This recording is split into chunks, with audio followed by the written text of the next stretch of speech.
Advertisement well folks, it finally happened. Back in the days when I covered NXT more closely for this site, it came up from time to time, and I know I was not the only one to think it.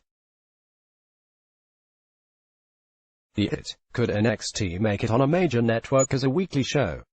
Now, to be completely honest, at the time, I half expected it to be mostly taped, basically take the NXT show off the network and pump it out on USA, Fox or whatever channel wanted to pay for it. That happened, that it became a live 2-hour show. Totally awesome, and very deserved. Now, with that said, in honor of the brand debut on USA, we aren't so much as dusting off the old NXT nutshell as we are, well, taking things to the NXT level. Best match of the night as far as matches go, this one is a tough call. The debut match for NXT on USA, the women's 4-way. That was a hot start, for sure. Roderick Strong and Velveteen Dream was good too. The closing brawl was less a match and more a spectacle, as Matt Riddle, Killian Dane and the rest of the NXT roster got physical before the show went off the air. Take your pick, the show had a bit of something for everyone, I think. Best moment of the night, just the sheer fact that we had 2 hours of live NXT, 1 hour of which was live on the USA Network. Surreal, and I am merely a fan and blogger. I can only imagine how proud all those who have been intimately involved in getting the product to this point must feel. Worst moment of the night, here's actually an easy one. Subscribe and get our daily emails and follow us on social media. By opting in, you agree to receive emails with the latest in pro wrestling entertainment from ringside intel. Your information will not be shared with or sold to third parties. Having to switch from USA to WWE Network. I wasn't clever enough to have the network running on my iPad already, and once I went to watch it, my iPad decided it needed to update, so I missed some of the Pete Dunne match. The theme here, totally my fault, not anything NXT or WWE did wrong. Let's hope this stays that way. Crowd chant of the night. I left this here for one reason. The crowd at NXT shows is almost always incredible. Yes, it's smaller, but it's louder. It's hotter. They have more intelligible chants. Watching the shows and hearing the chants is a blast.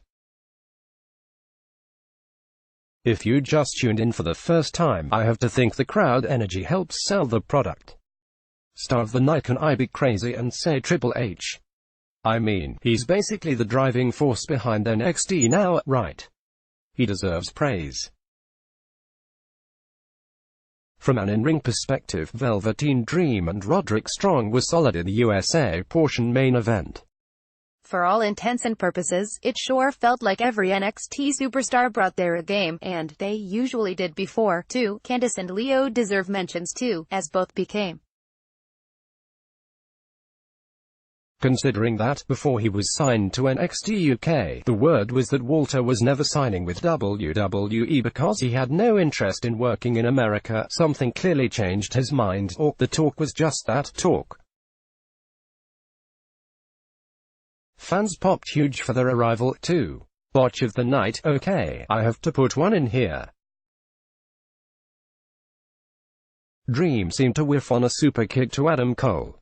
Maybe not whiff, but it wasn't going where it was supposed to. Cole, ever the consummate pro, still sold it like a champ.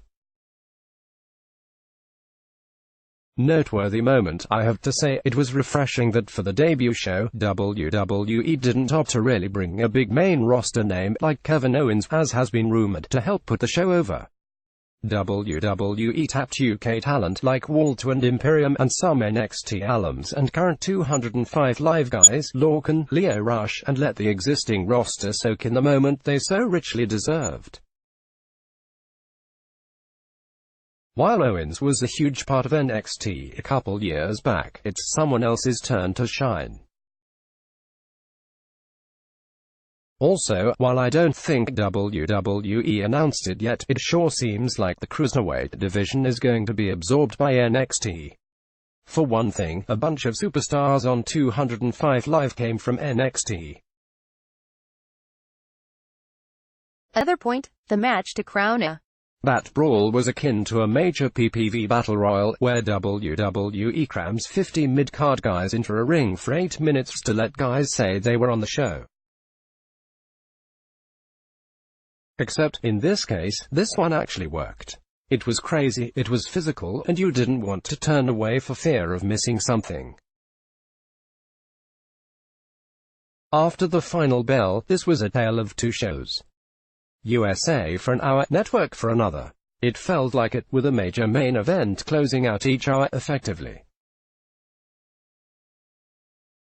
What is worth watching now is, how will things change in a couple of weeks when NXT is completely and totally on USA, and there's no need for the audience to switch from USA to the WWE Network. Beyond that, I'd say NXT got off to a great start for its live era. Let's block ads. Why?